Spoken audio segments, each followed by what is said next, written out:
Good morning, Unity on Greenville. It's so exciting to be here. Thank you for inviting me. And I've been getting to know some of the members of the church on Zoom. And Zoom's great, but you just get to see this much of a person. And now I know that you guys are real people. You're not just heads on a screen. So it's great. Yesterday, Sandra brought us over to the church, and I had a look at this beautiful building that you've got here. It's just simply is gorgeous. But you know what they say, that a church is just a building without the people in it. So here you are this morning, and now I'm really getting the vibration that this is a very special church, and I'm super happy to be here, so thank you. Well, Valerie was telling you a little bit about me, and my husband and I came here in May of this year to the US. And then about a month after we'd been here, I went to the Unity Convention, which was great. I got to catch up with all my Unity friends that I hadn't seen for a few years. But there was a lot of conversation about how quickly the world has changed and how that's affected our church communities. So I was super interested in that conversation and how, you know, all the different things that we need to do to kind of adapt to this new world that we find ourselves living in. So I wanted to talk about that a little bit today, but also to look at community and, you know, what does it mean to be in a community, and what is this thing that we talk about so much? So I was reading some writings of Richard Rohr. He's a Franciscan monk, and he wrote these words, which I think are very interesting. He said, "Pay attention. When considering the wider world, pay attention to your soul, your neighborhood, your local and regional stories. Nurture your personal well-being and that of your community. Otherwise, you will neither thrive in a challenging world nor be useful to the service of the common good." And so I really like the way he says, well, pay attention to what's happening in the world, but look to your local community and, you know, what can you do right here where you are? In 2019, there was a study done of 20,000 Americans, and they found some interesting information about the way people live. Almost half of Americans said that they felt lonely. 57% ate all of their meals by themselves, and 30% of American households have just one person living in them. And I looked at those figures and I thought, well, this is just pre-pandemic, so you could imagine that during the last few years these figures could actually be even higher. But there seems to be a lot of loneliness in those figures. And then they looked at the physical effects, and they found that people who didn't have any social interaction had a 32% higher risk of stroke. Now here's the good news. If you're part of a community, you will live longer. Yes, you'll have better emotional and mental well-being, and a lot of people who are part of community said that what they liked most about community was that they were inspired and that there was a lot of opportunity as well. So that might give you a bit of an idea of why you're here. So one of the greatest examples of community can be seen in the way that Jesus worked and taught in the community. So he always lived among the people. He always taught with just the common people in his community. And, you know, he had key teachings, which we know, which is love your neighbor, love one another. They were really central to his main teachings. And if we look at the word commune, it actually means of the heart. So Jesus' teachings were very much heart-centered. So how do we connect heart to heart? And I think that was a key part of his teaching. This idea of connecting heart to heart was also very much in the mind of Martin Luther King in the 1950s. He actually followed on from these teachings, and he gave them a name, and he called this heart-centered community that really began with the way that Jesus operated in the community. He called it the beloved community. And so that was a word that people could understand. It was a more contemporary word. And he really developed this idea, encouraging people to be part of this. So he says, what we really want is a community that is beloved. And he explained it as being a collection of individuals who are learning how to love themselves, how to love one another, and how to love the universe. So it was a complete and a whole love. He says that when you're in having an experience of community, you get a sense of belonging, and you experience the world in a way that's individual but also collective. So there's a great depth of fulfillment for people who are part of a beloved community. And he had a global vision, and his vision was that if we shared all the resources that were in the world, there would be no poverty, no homelessness, no prejudice. And he said that this would come about from small spiritual communities such as this one here. So that's really where he saw that society would change, through these small groups like your own.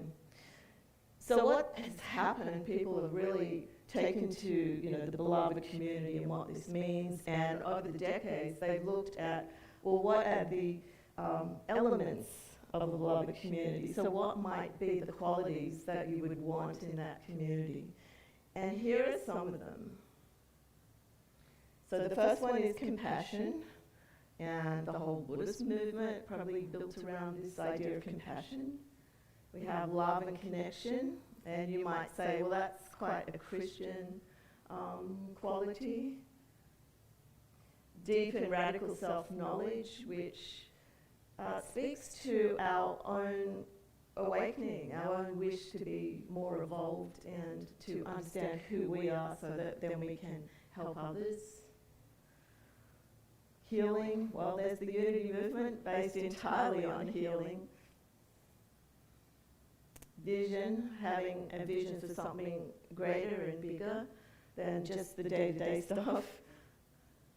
Pioneering, being willing to try something new.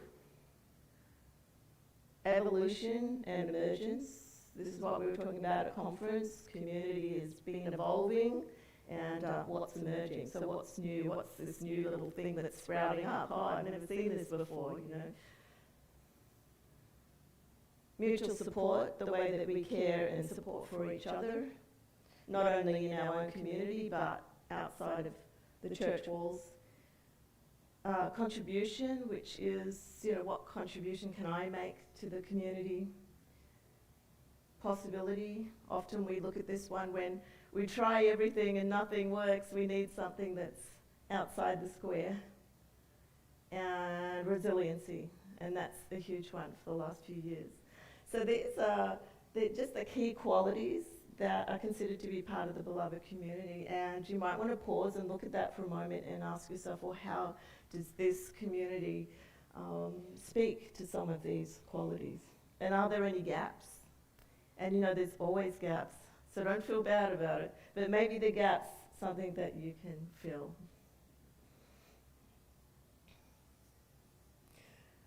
So the problem that some of us have these days is that we live in an individualistic society, and that society is really built around ownership. So our culture tells us that we should buy a nice house, and then we fill it up with stuff, and we should have a nice car, and then when we've got those things, maybe we want to have investments or money in the bank, and I'm not saying there's anything wrong with those things, but we all know people who that is their primary focus in life. So I know someone who has 3 jobs, and it's all about making enough money to get those things. I think that it's about balance. So if that's the focus of our life and we don't have time to spend with our partner or we don't have time for our children, then we find ourselves getting disconnected from other people. And when we become disconnected, that's when we can no longer feel what another person feels. So we see then behaviours such as greed and selfishness.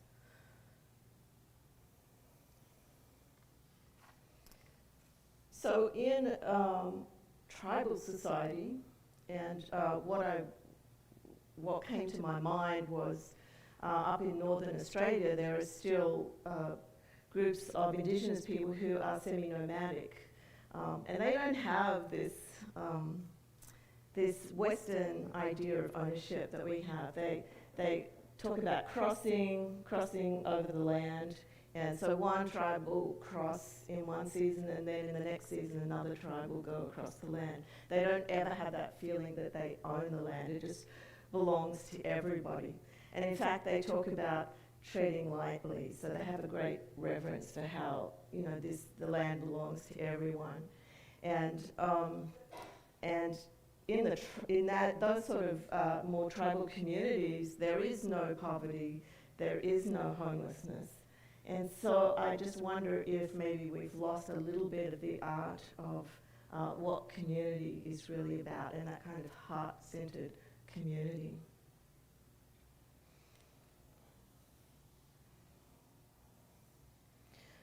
So in the scriptures, there's a great story about Nehemiah, and he's the cupbearer to the king of Persia. And you might wonder what a cupbearer is. It's not really a job anymore. But his job was to test the wine for the king. So the king would be given gifts of wine, and he had to taste it to see if it was good, or to see if it was poison as well. So it was a bit of a risky job. But at the same time that he was cupbearer to the king, there was some things going on in Jerusalem. And if we trace back the holy city of Jerusalem, it began with the covenant between Abraham and God, and the Jewish people wanted to build this city for their people. So they built the temple, which was in the center of the city. Next to it was a kind of university where the rabbis could go and train, or you could study the Torah. And then they built a big stone wall around the city, because invasion was a big thing in those days, and that would protect the city. But what happened later on is the Babylonians came along, and they broke down the wall, and they invaded, and they took over the city, and the Jewish people fled. And they went out and they told everyone, the wall of Jerusalem is broken down and its gates have been destroyed by fire. And so when Nehemiah heard this, he said, when I heard these words, I sat down and wept and mourned for days. And so you can imagine this is his holy city and it's being destroyed, and he's just really heartbroken by what's occurred. And he goes away and he prays on it. And then he starts to get some inner guidance. And what comes to him is that he's getting an inner message that it's his job to go to Jerusalem and to help rebuild the wall. Well, he thinks, how can that be? I've got this really great job with the king of Persia, and it's a big job to do. So he goes and he speaks to the king, and the king says, I think you should go. It's really important, and he gives him permission. So off Nehemiah goes to rally together the Jewish people to rebuild the wall. And when I was reading that story, I think, well, this is an invasion story, and doesn't it just remind you of something that's been happening in the world recently? And I look at President Zelensky in the Ukraine, and I think, well, he's just a modern-day Nehemiah. His job is to rally the people together. What I find really fascinating about this is that if you look at the Holy City, you've got Jewish people, they're all the same religion, speak the same language, they're the same culture. And then when you look at Ukraine, you can see how much society has evolved, because here is a community, people are different religions, they speak different languages, and there's many different cultures there. A lot of those people have been born in other countries. So here is this idea of the evolving community that we were speaking about at the convention. So we call that today, we have a modern day word, we call this diversity, and there's a lot of talk about diversity now and why it's so important. So we see this difference between the old style of community and how we need to do it now. So Nehemiah, in his calling, is really called to step out of his comfort zone. He could have just stayed and be as the cupbearer, but he's got to step out and do something that's really quite challenging. And, you know, in community, that's really where the power of community is, that we can do something that's just much greater than just what we can do as an individual. And I love community because we get to do things together. So it's a place where we celebrate weddings and christenings. We even go through the challenges of life together, such as, you know, funerals, passing of people, and I think in a sense of togetherness, things are easier. Even the harder things are easier. The other day, Joel and I got invited to a restaurant we hadn't been to before, and we had to go on the freeway. This was back in Lee Summit, we don't really know the area very well, but we did get very lost. And I thought if I was driving myself, I would have been really, really stressed about it, but because we were together, it was quite fun, and we did get there eventually. So even getting lost is better when we do it together. So during the pandemic in Melbourne, I had to go into the city, and the city was actually locked down. They said, everybody stay at home, we don't want anyone in there. And I needed to go to a specialist at the hospital in the city. So I parked the car and I got out and I was walking up the main street. And Melbourne is a big city, there's 6.5 million people there, and usually bustling with lots of people. And as I was walking up, I realized there's nobody here. Like, it's just buildings and streets, and I was the only one walking in the street. And I got the eeriest feeling. So, you know, a city is not a city without the people in it. It's just buildings and streets. So, and I think it's a little bit the same in church community as well. It's a building, and then when all of you come in, then it really is a church. So what happened to Nehemiah? Well, he did pretty well. He gathered all of the Jewish people together, and they were building the wall, and they started squabbling a bit. Some people were volunteers. They weren't very skilled at what they were doing. Some people were annoyed it was taking too long, so they were fighting with each other. And then they were complaining about Nehemiah, and, you know, he's this and that. Someone sends an open letter and says, you know, Nehemiah's not doing this or that. And then he gets a death threat.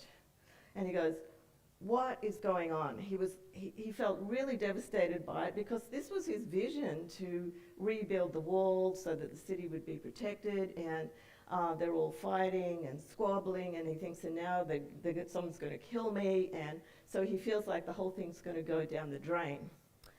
So he goes and prays again, and he listens, and he gets this inner guidance again. And the message that he gets is, go and talk to the people. And this is what he says.